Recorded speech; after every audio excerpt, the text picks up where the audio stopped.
So we recorded lecture 1 last night, and we're just rehearsing lecture 3, I think, at the moment. So it's surrounded by the paraphernalia of the lectures to come. But I just wanted to take a moment to tell you about the Ames room behind me, which was one of the demos from last night. I don't think we actually mentioned that it was called an Ames room. It's named after Adelbert Ames, which is a great name, who was an ophthalmologist. I don't know what he was doing, inventing distorted perspective rooms like this, but he did. So quite early on, we decided we wanted to build one of these on this scale. I was hoping, Andy, you might be able to make a names room. Yeah, for I like us. that comment. Did you notice that? I didn't see that actually. No, that'd be really good fun. It has to be fairly large. Yeah. Choose 2 kids out of the audience of the same height, and we can measure them up, and be sure. And then they walk into it, and they walk backwards and forwards, and you literally see them growing. Yeah. It's extraordinary. We started looking on the net for plans of how we might do this.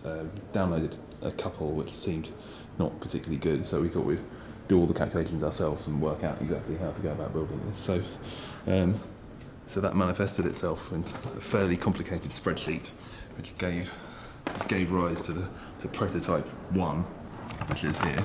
I don't know if you can really see into it through that hole, but you look through that hole and you see.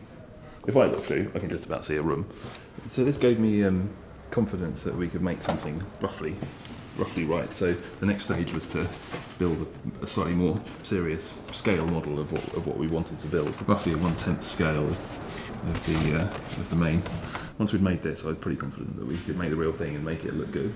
I hadn't anticipated some of the woodwork challenges that were to come. So this took about 3 or 4 days' work to build. And when I say days, I'm talking 24 hours basically. There was almost non-stop work on this. There were 3 of us, me and Melis and Gaz, making this room. Some of the beams at the far end, there's some really weird double compound cuts going on, so it's pretty complicated stuff. And then one of those days was just decorating it and finding some nice pictures from the collection, which is quite a nice touch, I think. We probably finished off the floor about 45 minutes before the start of the show last night, so it was typical last-minute stuff.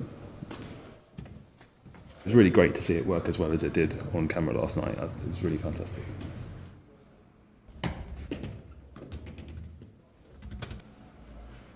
If you did ever wonder what on earth you learnt trigonometry for, this is it right here.